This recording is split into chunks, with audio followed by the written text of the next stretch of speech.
Добре. Добрий вечір. Мені, як голові наукового товариства імені Шевченка в Канаді, припала велика приємність привітати всіх вас на нашій черговій віртуальній науковій доповіді. Я називаюся Дар'я Даревич і хочу подякувати всім, хто долучився до нас сьогодні.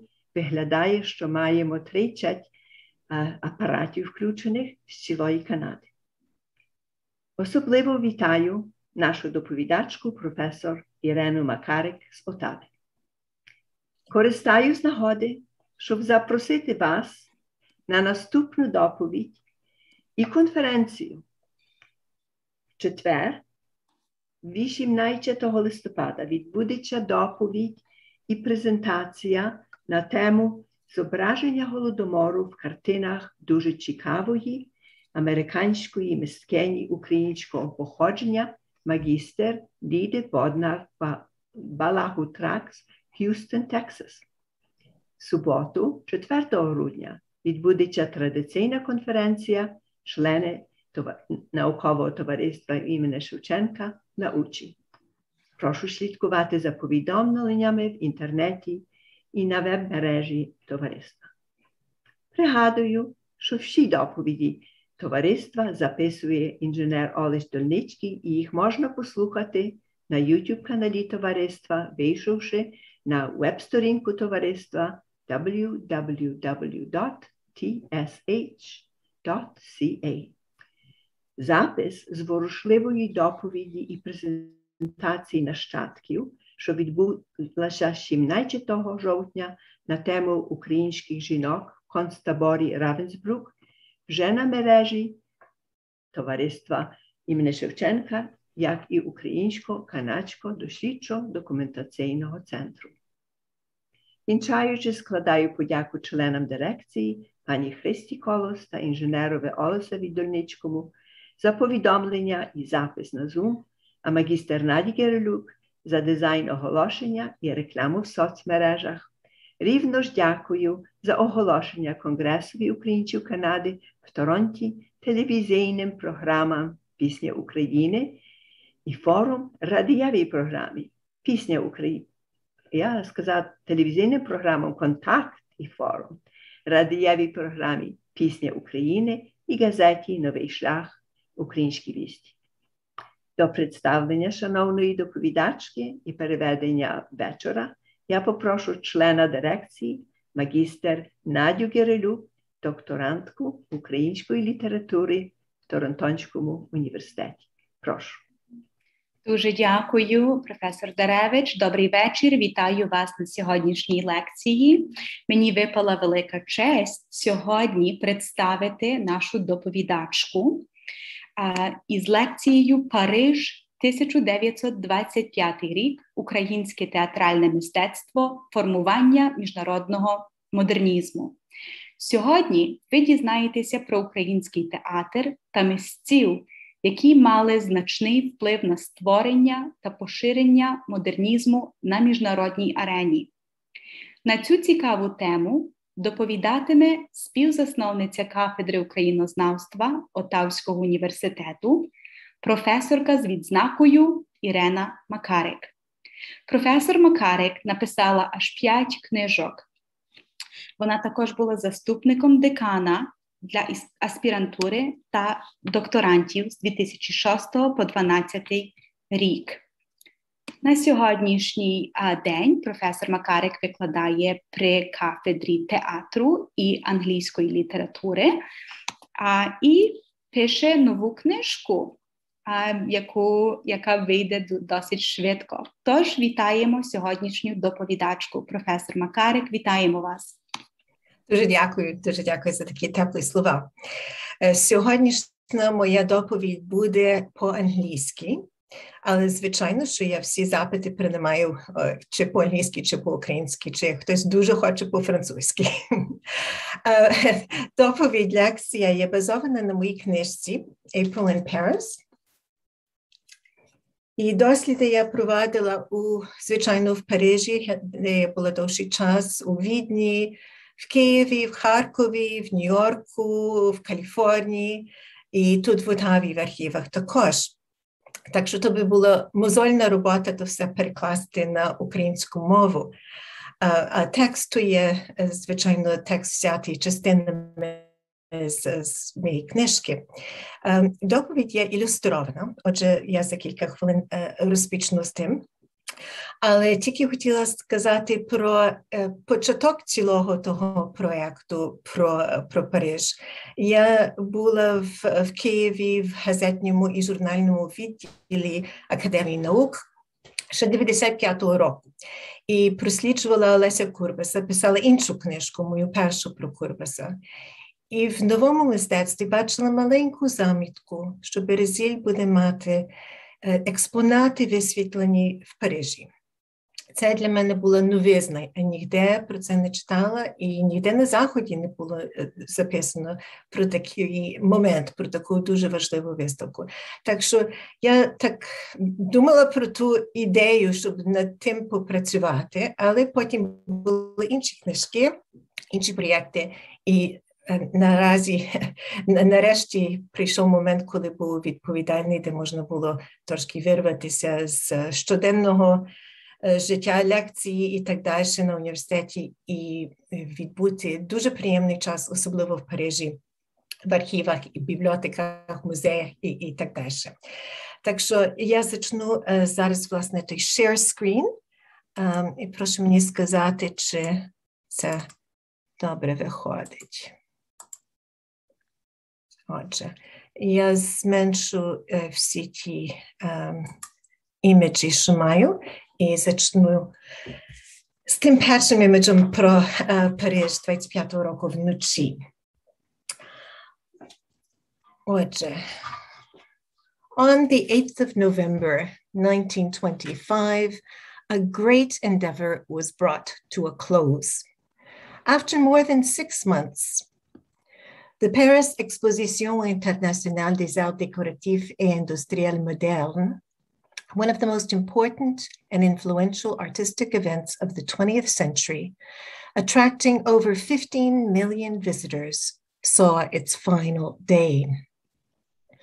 Viewing the exhibits for one last time, listening to fanfares, strolling through the gardens, listening to the musical ensemble of 70 uniformed players of the Préfecture de Police playing popular French airs, visitors entered the Grand Palais to experience the strange and marvelous dancing of Josephine Baker and the Ballet Nègre performed on the steps of the specially constructed enormous staircase. As night approached, for the ultimate apotheosis of the expo, bells began to joyously ring out and fireworks exploded, illuminating the sky. It is a little known fact that Ukrainians, especially theater artists and designers, significantly contributed to that expo and helped shape theatrical modernism. Their impact is my topic for this evening. Habituated as we now are to exhibitions and fairs of all kinds, such events no longer carry the expectations, energy, excitement, even shock that they once aroused. But it's useful to recall that at the end of the 19th century and beginning of the 20th century, few museums existed. Indeed, World's Fairs often led to their creation. So, for example, the World's Columbian Exposition, held in Chicago in 1892-93, presented the opportunity for that city's art institute to lobby successfully for the use of a building first constructed for the purposes of the fair. Similarly, the Palace of Fine Arts in San Francisco, California, was originally constructed for the 1915 Panama Pacific Exposition in order to exhibit works of art presented at that expo. Fine arts had been displayed at World's Fairs since 1855. But the display of modern art and theater arts was rare and met with considerable opposition. America, despite being the muse of modernity, particularly resisted modernism. The one notable exception was the Armory Show of 1913. The Museum of Modern Art was not founded until 1929, 4 years afterwards. And it was located in the building to the left in this image, in this postcard, where it took up 6 rented rooms and galleries in the Hexer building in New York, right next to the Plaza Hotel, which is probably the more famous of the 2 buildings. For its part, the Guggenheim was not created until 1939, and the Metropolitan Museum of Art, established in 1870, continued to oppose the purchase of modern art until the late 1940s. The display of theater arts was also uncommon because they were considered minor, applied, and not fine arts. Moreover, many claimed that stage design at the turn of the century, or as it was more commonly called until the Paris Expo, decor, had degenerated into a mediocre craft. With few exceptions, sets were often either completely irrelevant to the action portrayed on stage, or, as they are here, focused on the recreation of historical minutiae. The new stagecraft invited the designer to do away with unnecessary ornamentation and to take up a bigger task, to become the intelligent, ingenious, and intimate collaborator of the director. Such an approach, French artist Jacques Dressin noted at the time, meant a profound revolution of ideas.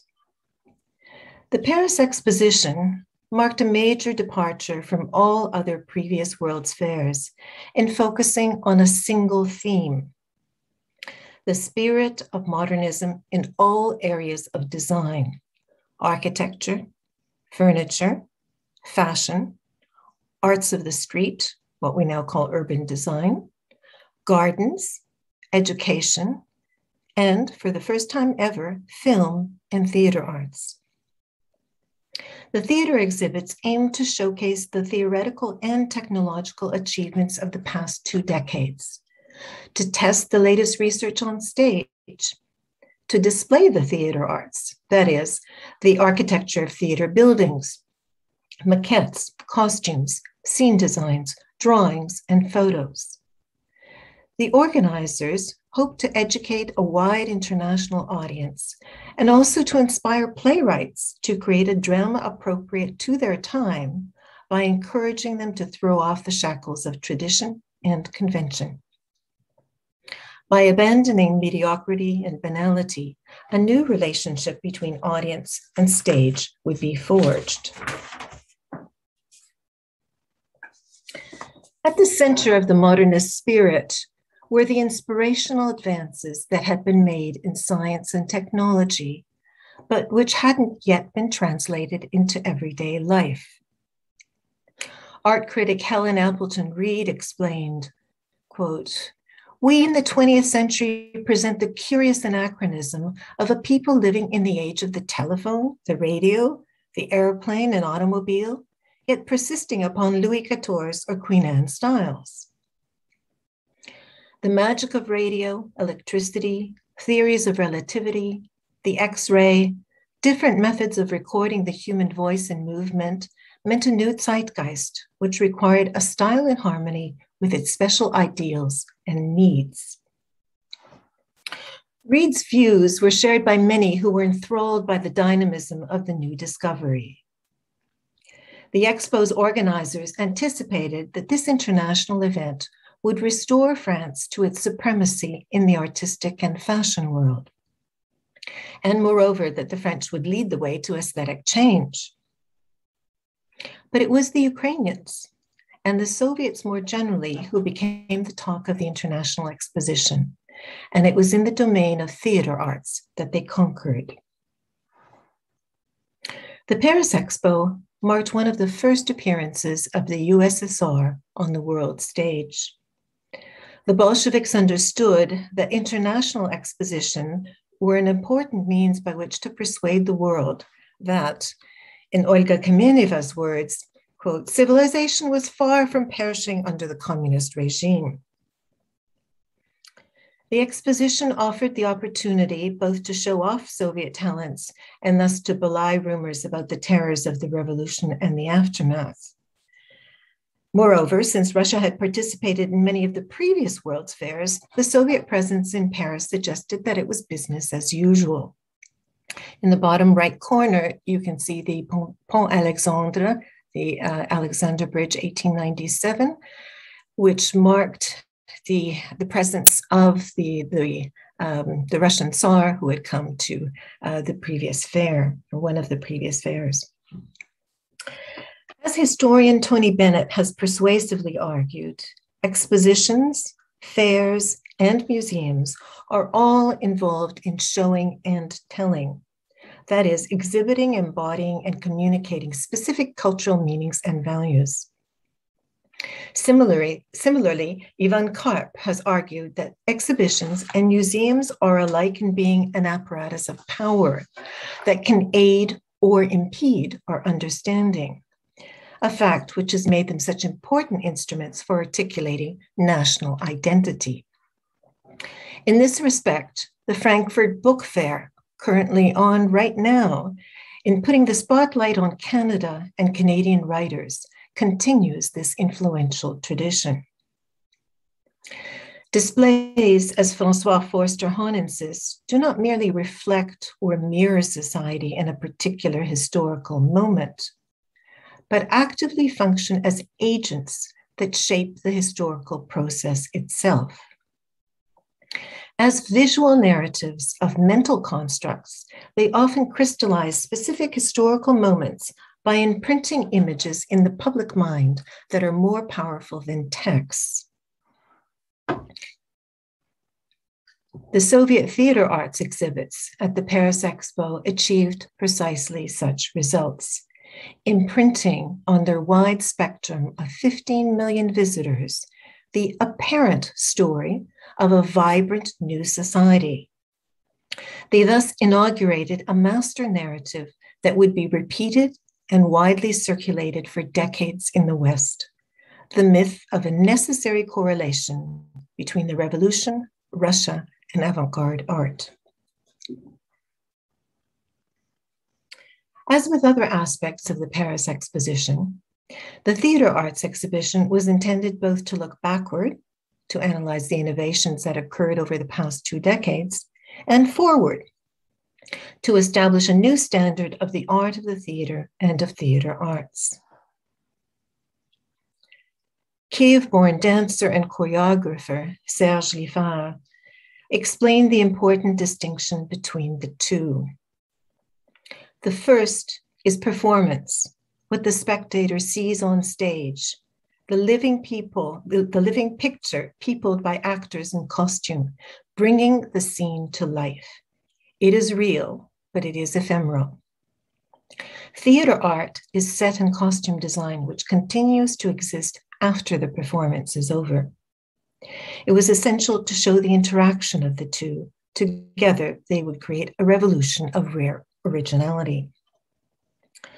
The French organizers of the exposition posed a special challenge to the participating nations, who were instructed to avoid all historicism and exhibit only the new. But few adhered to this principle. Among the small minority was Konstantin Melnikov, whose austere pavilion sharply contrasted with the ostentatious luxury of the other, especially French pavilions. Melnikov's architectural achievement has garnered much scholarly attention over the decades.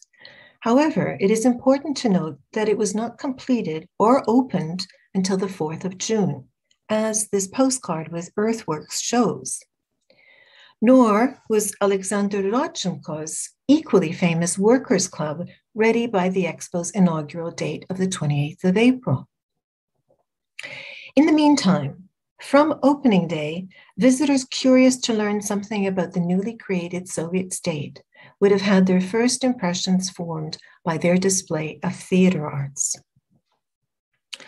By common consent, these were the most impressive and radical sections of the whole fair, achieving the greatest success, the largest media attention, and greatest influence, all of artistic Paris was fascinated. Among the many who attended official gatherings with the Soviets were Picasso, Ferdinand Léger, Robert Delaunay, Francis Picabia, Jacques Lipchitz, Henri Laurence, and Albert Gliese, a veritable who's who of great contemporary, mostly left-wing artists. It was evident, Soviet Museum director and artist Boris Ternovets asserted, that not only had the USSR passed its stiff international examination with flying colors, but that it also had much to teach the rest of Europe, particularly in the domains of theater and graphic arts, where they encountered, he said, no equals.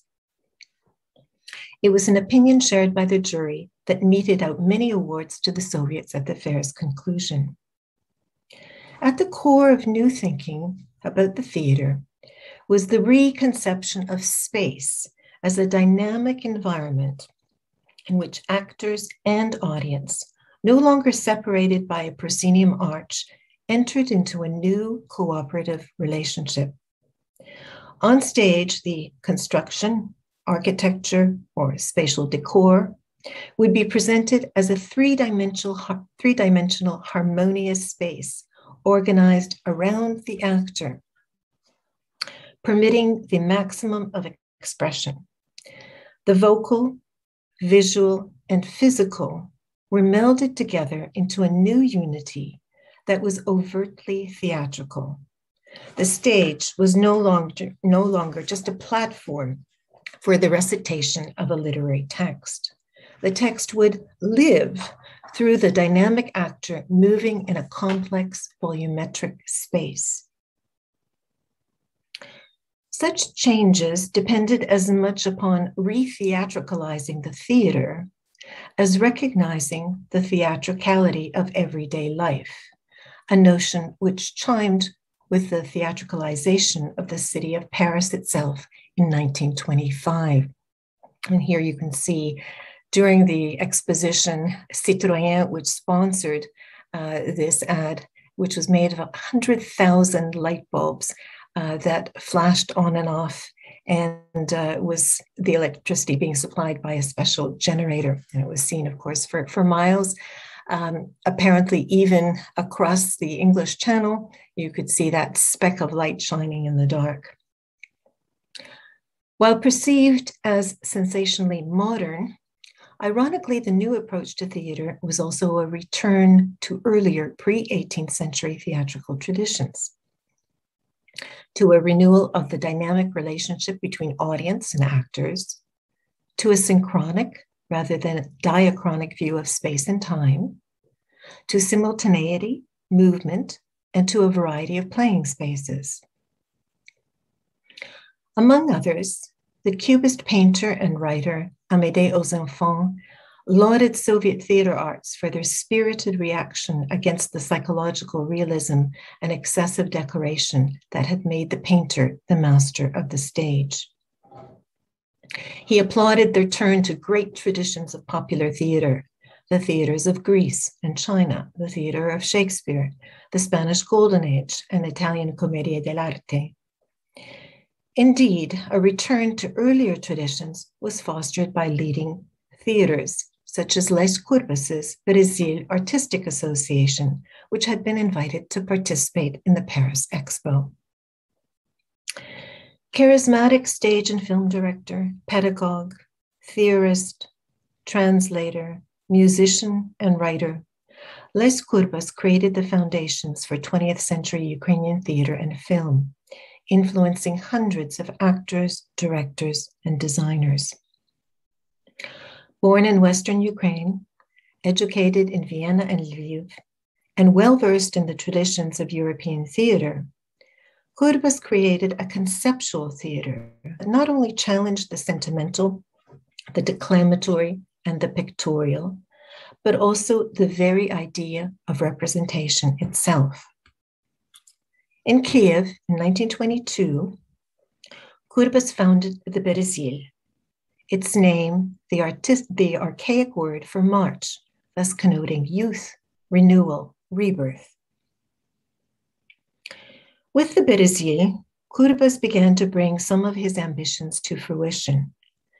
These were not only to produce plays, but to carry out research, experiment with stage design, scientifically analyze audience response, publish a journal, and establish the very first theater museum. At its apex, the Brésil included 6 studio labs, nearly 400 members, and several specialized research committees. His actors were required to attend lectures on a spectrum of topics, including world history, art, music, aesthetics, literature, philosophy, biology, psychology, and of course, theater. Rather than emoting or otherwise psychologizing the roles they were playing, actors were also trained to perfect a language of gesture and movement in order to relay a precise, clearly articulated idea. Also schooled in fencing, acrobatics, ballet, juggling, and trapeze walking, their bodies were made supple instruments of communication, as important as language itself. A leading figure of the avant-garde, the first to introduce Shakespeare to the Ukrainian stage, Kurbas was also the first to combine film and live actors on stage, and the first to employ Brechtian techniques well before Brecht, challenging the established concepts of theater itself in his remarkable production of Macbeth, 1924, with living screens that took up and went far beyond the theories of Edward Gordon Craig. The productions of the Brésil Artistic Association, Kurbas's third and most famous company, were the result of connections with the vast creative energies of groups and of individuals who lived and worked in Kiev.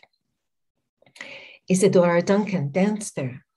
Mikhail Mordkin taught movement to Kurbas's actors, as did Bronislava Nijinská, better known as the sister of the famous dancer Václav Nijinsky.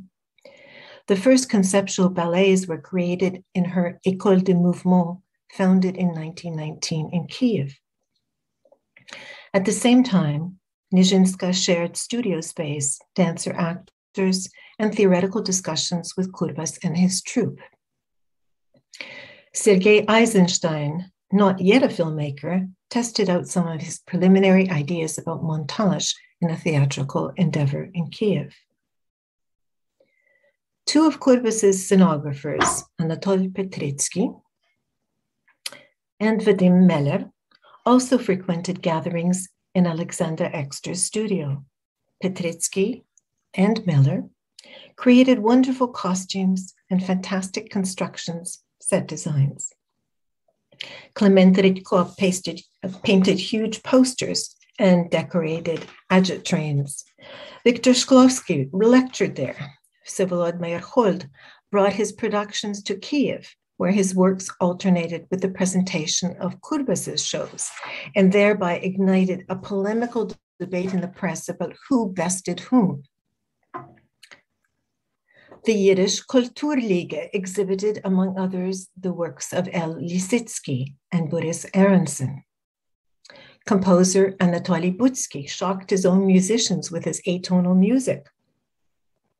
Cabarets dotted the city, giving rise to eruptions of spontaneous, often crazy, poetic, theatrical, and dance numbers. It is not surprising that with such a hive of activity, Kiev was termed a cultural mecca by historian Michael Hamm. 1925 was a year of triumph for Kurbas. He had just directed a number of significant, successful plays, directed 3 films, was awarded the title of Narodny Artist, and his Brésil collective was invited to set up a theater in Canada. He declined, and more importantly, to participate in the prestigious Paris Expo. Throughout his directorial career, Kurbas worked closely with his designers, making sure that his conception of the play and its visual articulation in costume, gesture, movement, and soundscape all worked harmoniously together.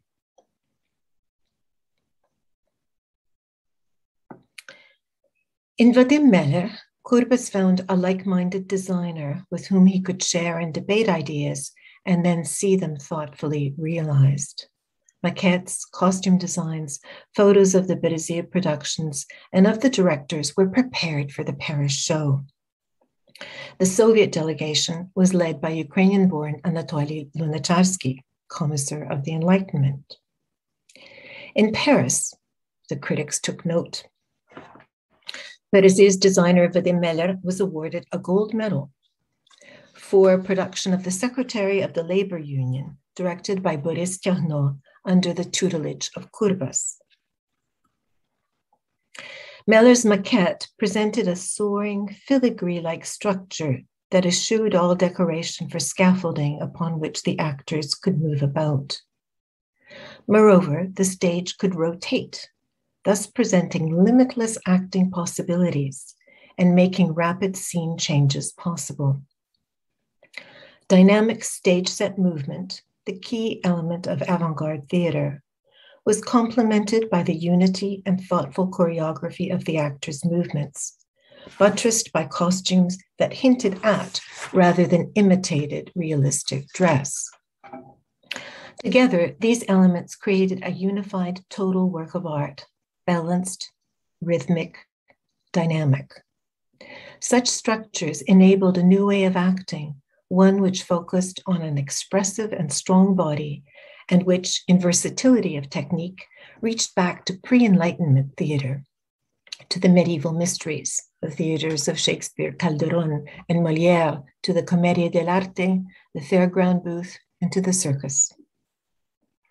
A maximally dynamic stage space, Meller's stage maquette incorporated a constructivist idea with that of the rotating stage first used by Max Reinhardt in his famous 1905 production of A Midsummer Night's Dream. I'm sorry about the quality of this image. I took it myself with the camera in the Vienna Theater Museum, and obviously I'm getting the light being reflected back. But you get an idea. Where Reinhardt's stage was decorated with realistic-looking trees and grass, Meller's presented only a stage skeleton on which action could be performed. Resembling nothing that had been seen before, the maquette could also be easily perceived as the stage equivalent of Vladimir Tetlin's tower, stable yet in perpetual motion, just like the revolution which continued to unfold. Such a comparison is fruitful in drawing attention to both creators' assault on space. Indeed, what perplexed readers implicitly understood was that these stage designs were ideological. Their creators conceived of space and therefore of society in a fresh, radical manner. Although both Canada and the USA declined to be officially represented at the exposition on the grounds that they had no modernist works to display, American Secretary of Commerce Herbert Hoover sent 108 observers. Alfred Bossum of the New York Architectural League noted that, quote, everybody was talking of the effect that the exposition would have on this side of the Atlantic. We certainly will feel the reflex of this new spirit in art, architecture, in fashion, and in decoration. It was a spirit which, he said, heralded, quote, the dawn of a new artistic era, and which, in creative genius, he compared with, quote, the inspiration which built the Mayan architecture in the New World. Kurbas was hailed as the greatest living Soviet theater by experimental Russian director Vsevolod Mayerhold. But Kurbas was devastated that not a single Ukrainian was granted a visa to attend the expo. He had no idea how the Berezir productions were displayed, nor how they were described. In fact, they were identified as Russian. This is one of the many, many catalogs that came out. This is a small version, a pocket version.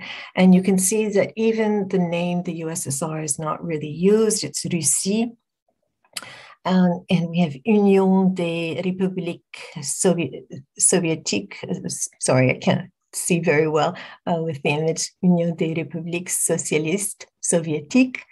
We have an unstable name. As the name begins to acquire stability, it changes.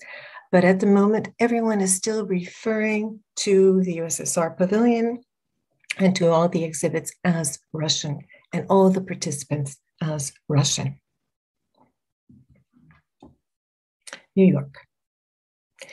The following year, Americans flocked to the newly constructed elegant Steinway building on Fifth Avenue in order to view the largest exhibition of theatrical arts in the world, encompassing work from 18 countries.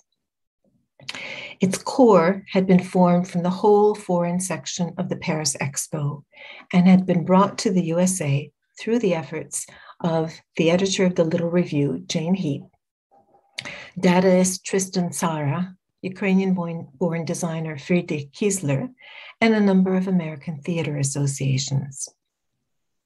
The Brésil once again figured prominently, but again as a Russian theater collective. Once more, neither Kurbas nor any member of his collective was permitted to travel. The juried exhibition introduced America to a whole list of hitherto unknown theater artists, practitioners, and designers. Among them, Anatoly Petritsky, Vadim Meller, Issachar Rybak, Nathan Altman, and Itzhak Rabinovich. Alexandra Exter attracted some of the greatest attention. One of the most important figures of 20th century theatrical art and one of the few avant-gardists to create her own school, Exter was, like Kurbas, at the epicenter of a range of creative talents, many of whom exhibited works at the Paris Expo, and some, like Boris Aronson and Simon Lissom, would soon move to the USA, where they would influence other generations.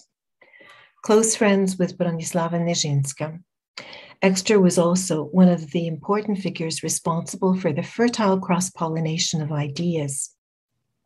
She frequently traveled to Paris, where her circle of friends included such creative talents as Picasso, Braque, Marinetti, Apollinaire, and Léger.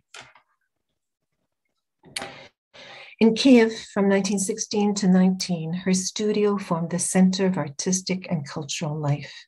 She was surrounded by a plethora of poets, writers, and artists, which included Benedikt Lifshitz, Pavel Chalichev, Klement Ritko, Ignaty Nivinsky, Nisson Shifrin, Alexander Tischler, Mark Epstein, Issachar Rybak, the aforementioned Boris Aronson, Sergei Yutkevich, Grigory Kuzintsev, Rabinovich, again mentioned earlier, Petritsky, and Miller. American writers and many stage designers fully supported the techniques, if not always the underlying ideas, of the modernist theater as displayed at these two major expositions in Paris and New York. Some, like playwright Eugene O'Neill, Elmer Rice, Michael Gould, and John Howard Lawson, responded deeply to the concern with inner experience rather than facsimile surface, which could be found also in German films, such as The Cabinet of Dr. Caligari, 1919, and in plays such as Georg Kaiser's Gas Trilogy or Ernst Toller's Man and the Masses, 1921. The latter plays had been very successfully staged in Soviet Russia and Ukraine. Les Kurbas's 1923 masterly production of Gas, as you see here, in a dynamic constructivist setting by Vadim Meller, graced both the exhibition program and the Little Review. Though in both publications, it was incorrectly labeled. And I'll take you through some of the images from this journal. There is also a catalog which is almost identical to the journal. You can see here, Destroyed by Machines, Teatr Berezil, Kiev, Russia, Decorations Meller, and below the Gold Award winning maquette, Theater Berezil, Kiev, Russia again. Here we have Theater Berezil right in the bottom left hand And we know all these items were displayed, large cartoons with photographs, portraits of the directors, the designers, and so on. But we can see how the names have been mangled. It was Lopatinsky, not Lapatinsky. The decorator or scenographer was Vadim Meller, not Müller. The director was not Tiaguno, but Tiahno, and so on. So we can see that no one took care with any of these attributions. No one checked spelling. Again, under Russia, we see a lot of names that belonged to the Ukrainian theatrical circles, including Meller's model for the professor's secretary, poorly translated, Sekretar Profspilke, the secretary of the union. And we can see at the top Rabinovich, again, another Ukrainian. We can see at the bottom Natan Altman, also identified under Russia. And more pictures from the Berezil on the right and left. The image I just showed you a few minutes ago, Les Courbis's glass decor by Meller Theater. No, it's not a Meller Theater. It's the scenographer is Meller. The theater is Berezil. And on the right, again, the same theater, Berezil, so they don't distinguish between the two. The names are completely mixed up. Again, we see the costumes that are there. And at the bottom, Lapatinsky is actually Lopatinsky. So many errors in these. Meyerhold on your left at the top, and on the right, Alexander Tayirov, also Ukrainian born.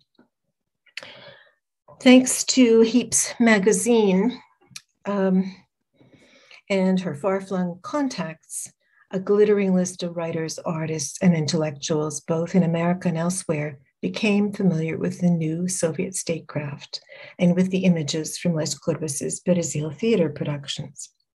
In fact, over 1/3 of all the photos in this issue of the Little Review, the December Review of 1926, were taken from the Berezil, a number matched only by Meyerhold's theaters. Open for 12 hours every day from the end of February to late March 1926, the New York Exposition consisted of an extraordinary 3 weeks of activities, including speeches, receptions, and public lectures on the nature of modernism and the avant-garde in the theater. Included in the exhibition were drawings, sketches, photos, masks, models of costumes, marionettes, maquettes of theaters, and unit sets.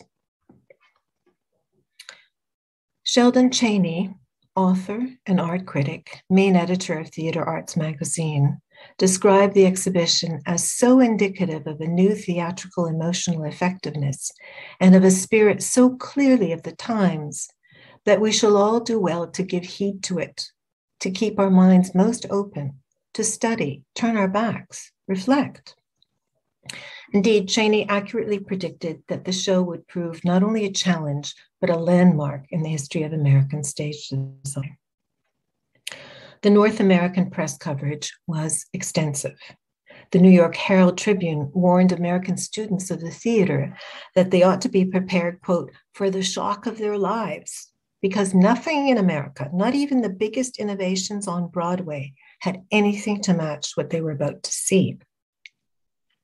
One of the most influential theater critics of the time, J. Brooks Atkinson, writing in the New York Times, observed that, quote, the most intelligent settings displayed in models appear to reveal the actor more fully than ever and to offer him fresh opportunities while they place fresh responsibilities upon him. Of the most interesting stage designs, he said, were the constructivists who abandoned representation for purely abstract creations, generally made of pillars, stairs, circles. Toronto's The Globe emphasized the remarkable, unusual, and unique display of the, quote, most advanced models and designs ever assembled. In contrast, the Tribune grimly noted that the American hosting institutions would probably find themselves under attack because their own work in stage design is unprogressive and old-fashioned. The consequence of the exhibition was an unprecedented and hitherto unrepeated debate concerning the importance of style that erupted in high and sometimes the highest official government circles of the major powers. Yet, ironically, just as the Soviet achievements were being lauded in the West, the window of experimentation was beginning to close in the East. By decade's end, and certainly by 1934, it was firmly shut. The great purges were around the corner. Though Kurbis was already relieved of his post at the Berezil, arrested and imprisoned in 1934, exiled to the far north, and finally shot in 1937, along with over 1,700 others. In the meantime, the Soviet exhibits had created a sensation with significant consequences. Their participation in the Paris and New York Expos helped normalize international relations and contributed to the developing myth of a firm connection between political and artistic revolutions. In left-wing and artistic circles, they seeded the ground for a sympathetic hearing for Soviet art, culture, and politics. They inspired the creation of new theater collectives and the work of playwrights who began to explore new ways of thinking of stage space and time. The visually powerful, dynamic images displayed at international and world fairs continued to live in the minds of many viewers and theater practitioners, and were further nourished by many exiles to the West. Yet, sadly, because all the Ukrainians had been denied visas, had been denied a voice, all their remarkable theatrical experimentation was attributed to Russians. No one corrected spelling or checked attributions in the extensive catalogs and promotional material that were published in tandem with the expos.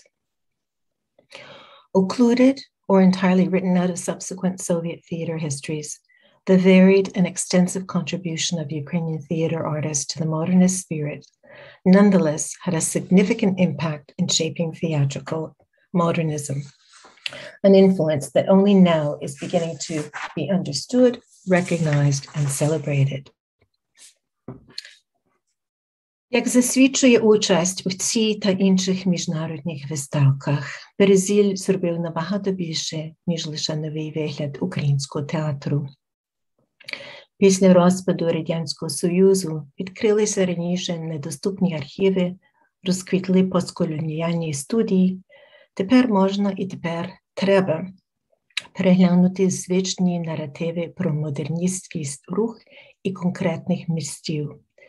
Тепер можна вивчати і оцінювати досягнення кожної окремої Радянської Республіки і кожного окремого театру, як от видатного театру Березіль.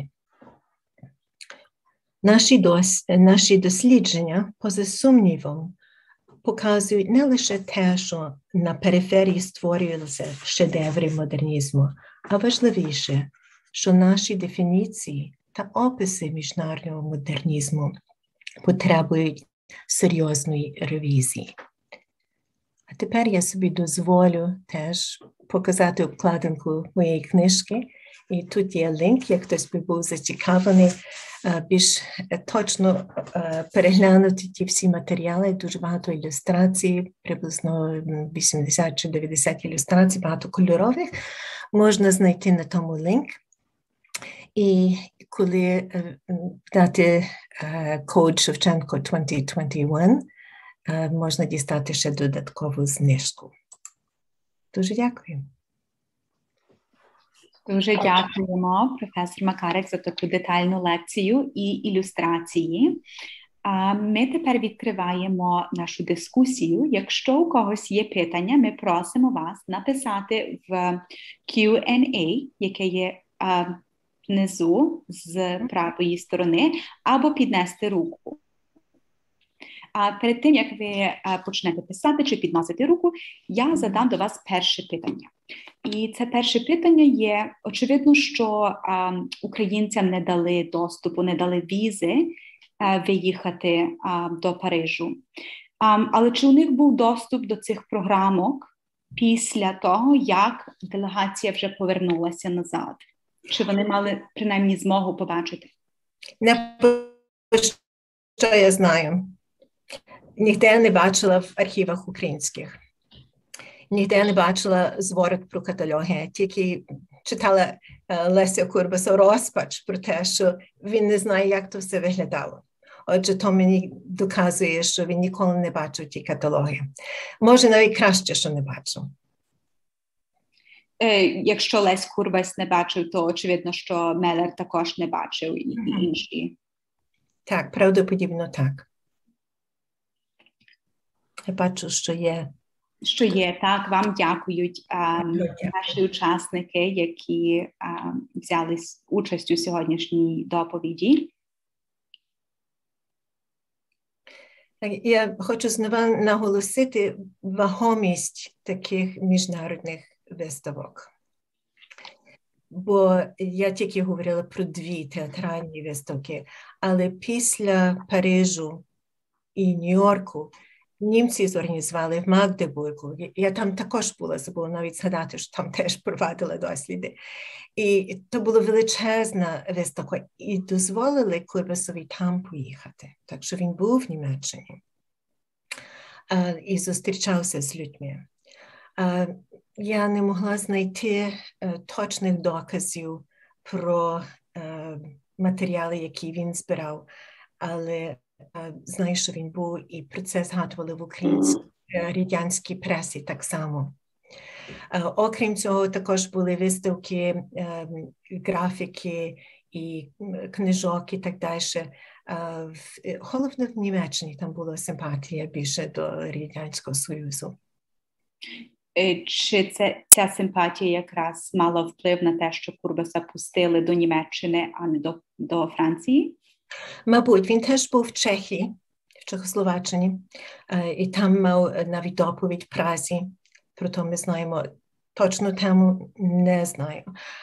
Курбас був дещо розчарований Німеччиною і казав, що стиль їхньої режисури був дуже такий тяжкий, і він був теж заскочений, що він не був дуже політичний, що Брехт тоді ще не дуже діяв. Піскатор також нічого в цей час не робив. Так що він був розчарований, але був захоплений тим, що з Франції привели кабаре.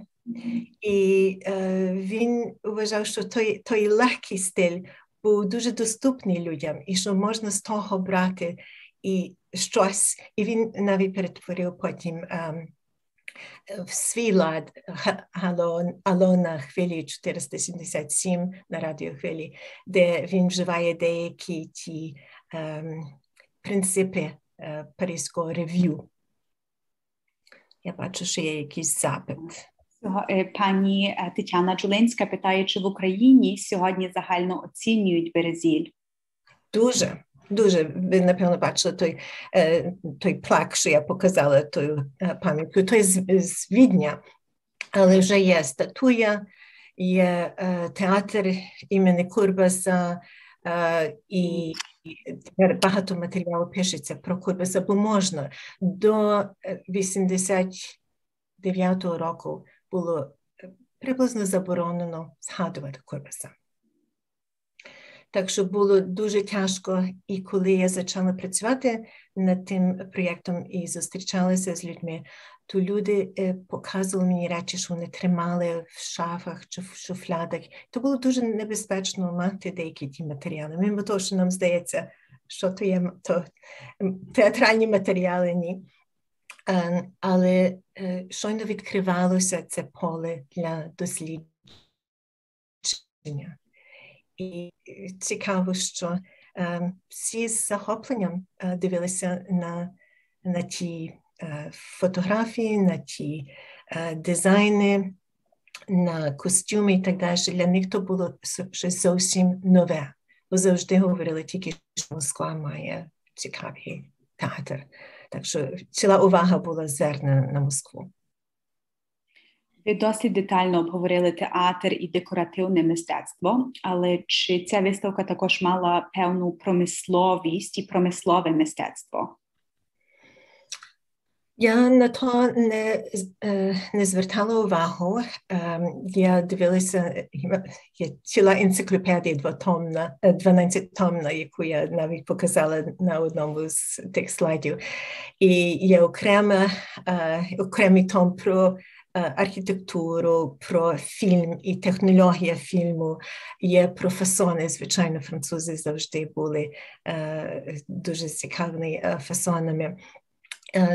Цікаво також, що те, що ми називаємо urban design, перший раз відвигалося в той час, в 20-х роках. Тобто, що можна організувати місто і думати про те, де що поставити. Це було нове, так що тут теж окрема була тема. Городництво, всілякі декорації до городу, поштові скриньки. Можна собі уявити, що все, яке стосується до дизайну, було включено в цій виставці. І загальна ідея була, щоб піднести оцінку людей, головно критиків, до прикладного мистецтва. Завжди все було то розрізнення між fine arts і applied arts. А тут вважали ті організатори, що мати чудовий автомобіль, чудову машину, це так само, як мати якусь прекрасну картину. Стільки так думання і входить в таку машину, і технологія, знання і так далі. Нема причини розрізнювати між одним і другим. А що загальне мистецтво є всюди, так би мовити. Ні, це дуже цікаво. В нас є тепер ще інші два питання. Одне питання від пані Оксани Пацьори-Строганов. Вона питає, чи вам щось відомо про долю фільмів Курбаса? Так і ні. Я окремо опрацювала ту тему вже, мабуть, 12 років тому. Я дещо знаю про ту тему, але нічого не залишилося, тільки деякі фотографії. Тоді Одеса, де Березіль перебував літом, вони там мали репетиції, але теж там Курбас накручував фільми. Фільми відтворювалися дуже-дуже швидко, так що за один тиждень може 2-3 фільми зробити. Курбас довше брав, багато довше, ніж інші. І ми знаємо дещо про них. Але, наприклад, я би дуже хотіла знати, як виглядав взагалі цілий виряд облядований і так далі. І все, що я знала, то я вмістила в ту статтю, яка була частина моєї книжки, спільно написана з Віляною Ткач «Modernism in Kyiv. Jubilant Experimentation». Але це вже тема, яку я давно не оглядала. Так що цікаве питання. Наступне питання є від професора Дарії Даревич. Професор Даревич, ви можете включити свій мікрофон? Дякую. Дуже дякую, професор Ірині Макарик, за надзвичайно цікаву доповідь, всеохоплюючу і прекрасні ілюстрації. Я захоплена фотографіями і світлинами, які вам вдалося зібрати. Моє питання відноситься до експозиції в Парижі. Чи це була експозиція тільки моделів і фотографій, чи там також були які-небудь виступи, кого українців не допустили, але чи хто-небудь інший виступав як частина цієї експозиції? Дякую за питання. Щодо першої точки світлини, то було дуже приємно ганяти по Парижі і шукати ті поштівки. На цьому, як ви знаєте, є ті буканісти, ті, які продають книжки старі і поштівки. І я завжди шукала за ілюстраціями, так що ті поштівки були частиною тепер моєї колекції. Щодо питання, так, збудували експериментальний театр, будинок. І я в своїй книжці маю цілий розділ про той театр. Це, мав бути на дуже високому рівні зроблений театр, де і освітлення, і крісла. Уявіть собі, що вони крутилися. Можна зробити менші або більшу аудиторію. Дуже багато нових мали прийомів. Але французи захотіли дуже багато грошей від різних колективів, щоб приїхати і там виступати. Так що навіть французькі групи не всі могли виступати. І в кінці то був такий крах для них, бо виступали шкільні хори чи якісь фольклорні групи. Вони сподівалися, що приїде Майор-Холл, що приїдуть такі, як Березіль. І це не здійснилося. І це є дуже важне питання, бо коли я прочитала про ту замітку про те, що ця виставка має відбутися, як я читала «Нове мистецтво», думала, що, напевно, в французькій пресі буде про це писатися. А замість того французи здебільшого то зігнорували або нападали на організаторів, що вони так то зорганізували, що ніхто не користав з того чудового театру. Що є теж цікаво, що довгі відносини між Росією і Францією спонукали те, що деякі французи казали, що якщо росіяни не приїдуть і не дозволять їм мати місце в цій виставці, то вони самі резигнують від того всього. Так що такі були різні полемічні дискусії в пресі про те, як використати той театр, що з тим буде і так далі. І то є довга історія, можна про це довше говорити. Дуже дякую. Дякую за питання. Наступна рука була від професора Іринея Жука. Якщо професор Жук може включити свій мікрофон.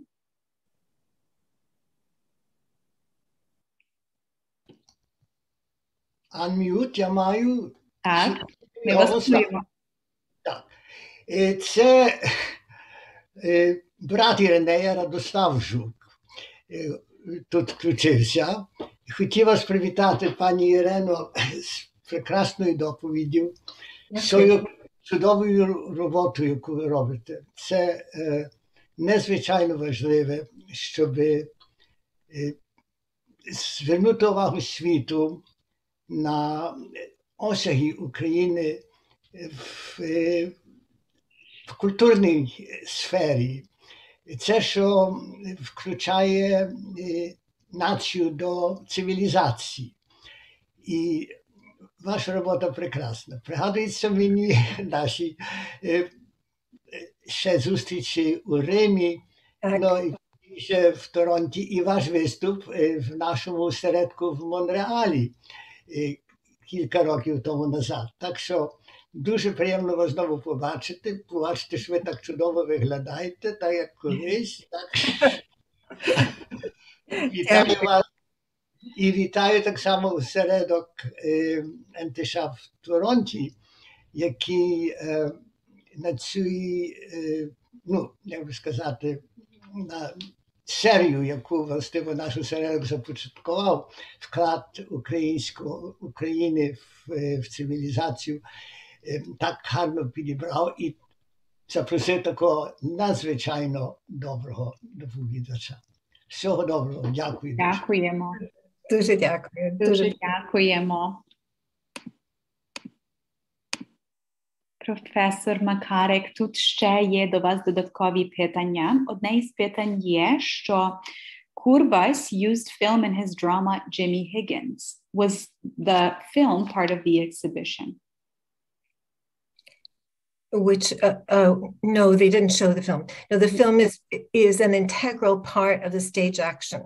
So at one moment when Jimmy Higgins is experiencing something inside, internally, we see the actors as a mass coming together harmoniously to represent his thoughts. And we also see a huge blow up of his face on the screen. And then we have an explosion and Jimmy Higgins's house and his family are dead. So we see this interaction between film, acting, and a group of actors, all harmoniously together. That can't be achieved except in a live performance. So it's an organic thing. It's very interesting. We also have a question in regards to your book, April in Paris. Yes. If it's possible to actually put the link to the press in the chat so our participants could go to the link to purchase the book. Oh, gladly. Not sure how I can do that. I guess I would have to first go back to share screen. No, just on the bottom there is a chat feature. No, I know, but I don't have the... you don't have the link. I have to go back to... your presentation initially. Yeah. There you have the link. Right, so there it is. Share screen. So let me just, hopefully I can copy that. No, it doesn't want to copy from the PDF. Oh, maybe it will. Let's see if it does that. Another solution is we could actually publish this link on our Facebook page, and everyone who sees it could visit the UTP Press and purchase it. Yeah, that probably would be best, and I think I've messed things up here. Stop share, no, okay. Ми також можемо дати на веб-сторінку теж. Так. Дякую, дуже дякую. Ми дякуємо вам за таку детальну дискусію, за всі відповіді, за чудову презентацію. І також дякуємо всім нашим учасникам, які сьогодні долучилися до нас. Нагадуємо, що ця лекція була записана, і ми її виставляємо на наш YouTube-канал. І також YouTube-посилання кладемо на соціальні мережі на Facebook. Тому заохочуємо вас вподобати нашу сторінку і вже чекати наступної лекції, яка відбудеться 18 листопада. Щиро всім дякуємо, професор Макарик, ще раз дякуємо вам. Бажаємо вам приємного вечора і до зустрічі на наступний місяць. Дуже дякую вам. Дякуємо.